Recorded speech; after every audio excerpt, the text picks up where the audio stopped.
तो आज हम पढ़ेंगे Indian contract act 1872 and introduction. अब इंडियन कॉन्ट्रैक्ट एक्ट लाने का सोचा इनेक्टेड कब हुआ था? 25 अप्रैल 1872। पर ये फोर्स में कब आया था, इसको लागू कब किया गया था? 1 सितंबर 1872 को इंडियन कॉन्ट्रैक्ट एक्ट लागू किया गया था। इंडियन कॉन्ट्रैक्ट एक्ट 1872 लाया क्यों गया था? क्योंकि जब एक पर्सन दूसरे पर्सन के साथ कोई एग्रीमेंट या कॉन्ट्रैक्ट करता है तो उसके साथ कोई मिस यूज या मिसअंडरस्टैंडिंग ना हो, इसलिए इंडियन कॉन्ट्रैक्ट एक्ट के तहत अगर वो एग्रीमेंट या कॉन्ट्रैक्ट करता है, अगर अदर पर्सन ने उसके साथ कुछ मिसबिहेव किया या कोई भी फ्रॉड किया तो क्या वन पर्सन क्या कर सकता है? अदर पर्सन के खिलाफ कोर्ट में जो है केस को दर्ज करवा सकता है। इसलिए इंडियन कॉन्ट्रैक्ट एक्ट बनाया गया ताकि जो भी कॉन्ट्रैक्ट एग्रीमेंट हो वो किसी प्रिंसिपल्स पे हो, रूल्स पे हो, ताकि उस पे जो है कार्यवाही की जा सके गलत होने पर, कस्टमर्स के साथ, कंज्यूमर के साथ या पर्सन्स के साथ। अब इसमें old contract act and present contract act कुछ सेक्शंस दिए होंगे, basic principle sections 1 to 75, sales of goods act section 76 to 123, indemnity and guarantee sections 122 to 147। ये सब जो है सेक्शंस दिए होंगे ओल्ड कॉन्ट्रैक्ट एक्ट के अकॉर्डिंग और प्रेजेंट कॉन्ट्रैक्ट के according.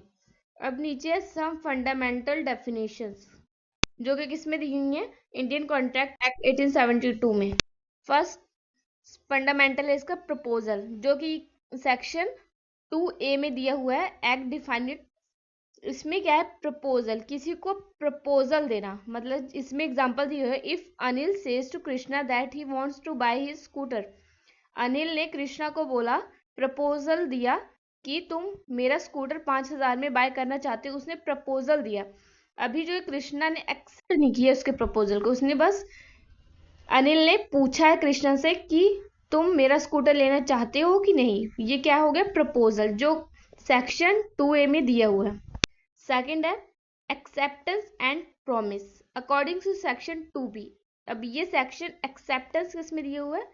2B of the Indian Contract Act, when the person to whom the proposal is made signifies his assent thereto, the proposal is said to be accepted। अब acceptance क्या है? जब मान लो अनिल ने कृष्णा को क्या पूछा था कि तुम मेरा स्कूटर 5,000 में बाय करना चाहते हो कि नहीं। अनिल, तो कृष्णा ने क्या किया? अनिल के प्रपोजल को एक्सेप्ट किया कि हाँ मैं तुम्हारा स्कूटर 5,000 में बाय करना चाहता हूँ। क्या होगी? एक्सेप्टेंस। एंड प्रॉमिस क्या हो गया? कि मैं तुम्हारा स्कूटर बाय करूंगा। ये उसने क्या दे दिया? कृष्णा ने अनिल को प्रॉमिस कर दिया।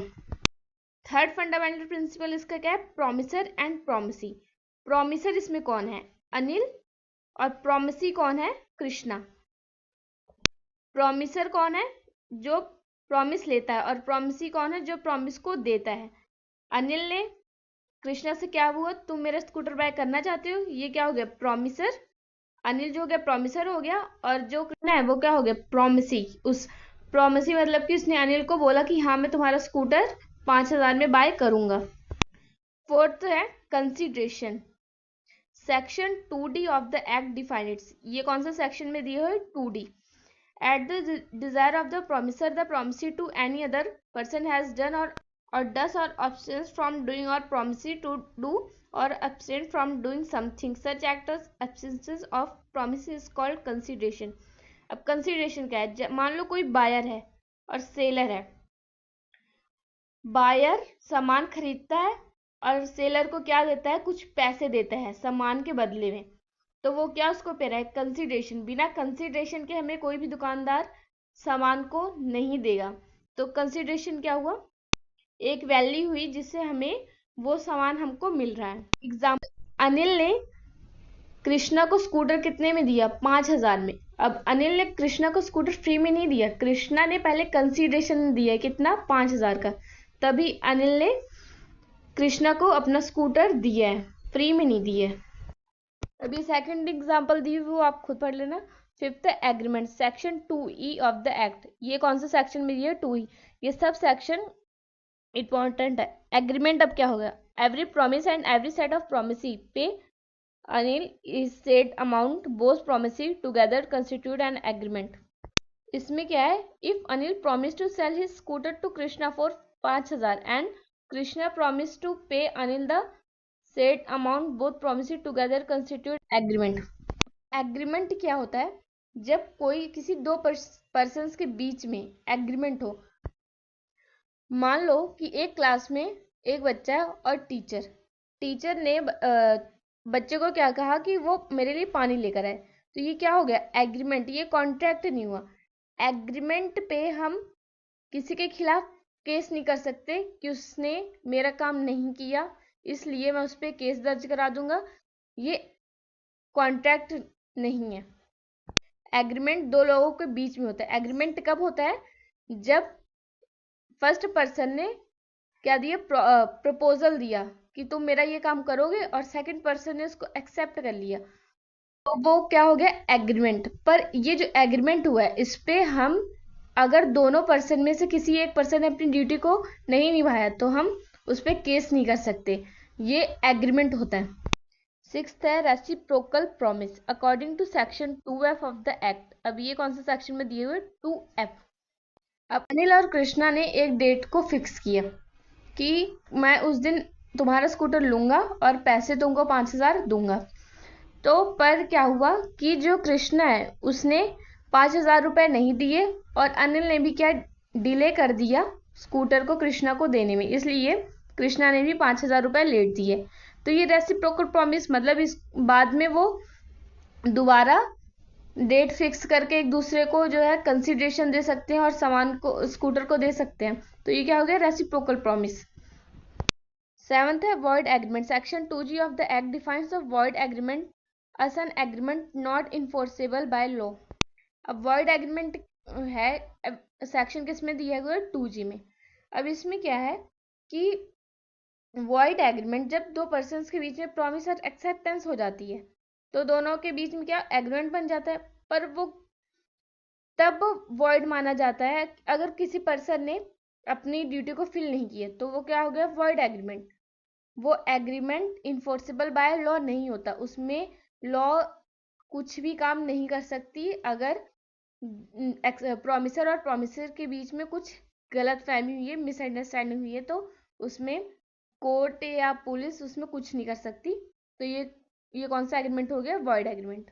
एट्थ है contract. Section 2G 2H define a contract as an agreement enforceable by law. अब कॉन्ट्रैक्ट क्या हुआ? एग्रीमेंट के बाद कॉन्ट्रैक्ट बनता है, ना कि कॉन्ट्रैक्ट सबसे पहले नहीं बनता।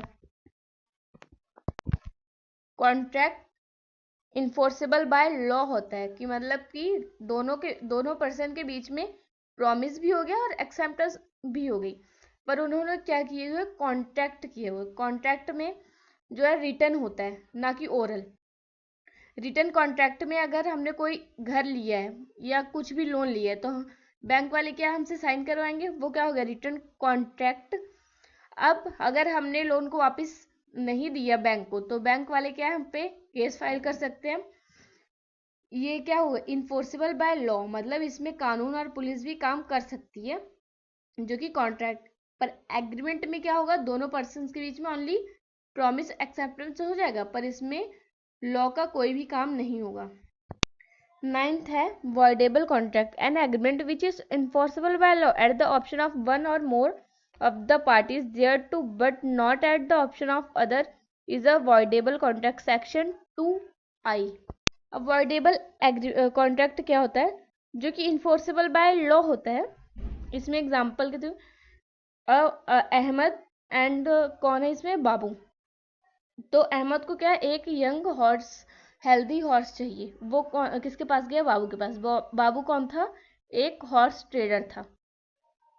तो बाबू ने जो अहमद को अनहेल्दी हॉर्स दे दिया जो कि ठीक से दौड़ नहीं पाता था, तो अहमद ने क्या किया? कॉन्ट्रैक्ट को ख़त्म कर दिया कि बाबू और अहमद के बीच में कॉन्ट्रैक्ट ख़त्म हो गया। ये कौन सा कॉन्ट्रैक्ट होगा? वॉइडेबल। टेंथ है void contract. Section 2J of the act define it as a contract which ceases to a enforceable becomes void when it ceases to be enforceable। अब इसमें एग्जांपल है void कॉन्ट्रैक्ट की। वेन्यूरना promised to give his daughter in marriage to Shahnaz सन। अब वेन्यूरा ने क्या किया था कि शाहनाज के सन्स के साथ क्या कहा था कि बचपन में कि ये इनकी शादी कराएंगे, पर जब उनकी डॉटर बड़ी हुई तो क्या हुआ, उसकी डॉटर की डेथ हो गई मैरिज से पहले ही। तो ये दोनों कॉन्ट्रैक्ट क्या हुआ, वॉइड वॉइड कॉन्ट्रैक्ट हो गए दोनों कॉन्ट्रैक्ट, मतलब कॉन्ट्रैक्ट अपने आप ही खत्म हो गया, क्योंकि उसकी डॉटर क्या थी, वो तो मर गई थी, इसलिए ये कॉन्ट्रैक्ट क्या हो गया, वॉइड हो गया। 11th है plaintiff, a person who files a suit in a court of law against another for breach of contract is called the plaintiff. अब प्लेंटिफ क्या है, एक पर्सन ने जब उसके साथ कुछ गलत हुआ, मिसअंडरस्टैंडिंग हुई कॉन्ट्रैक्ट में, तो वो क्या गया, लॉ के पास गया। इसको क्या कहेंगे, उसने पर्सन ने क्या किया, लॉ में कोर्ट में जाके केस को फाइल करवाया, इसको क्या कहेंगे, प्लेंटिफ। 12th है defendant, the person against whom a suit has been filed in court and who has to defend himself against the charges of breach of contract is called defendant. मतलब कि कोई, उस person को कोई lawyer नहीं मिला, तो वो पर्सन ने क्या किया, अपने हिमसेल्फ मतलब खुद की तरफ से ही कोर्ट में जो है लॉयर बन के अपने केस को सॉल्व कराया, अपने केस को जीता, तो इसको क्या कहेंगे, डिफेंडेंट।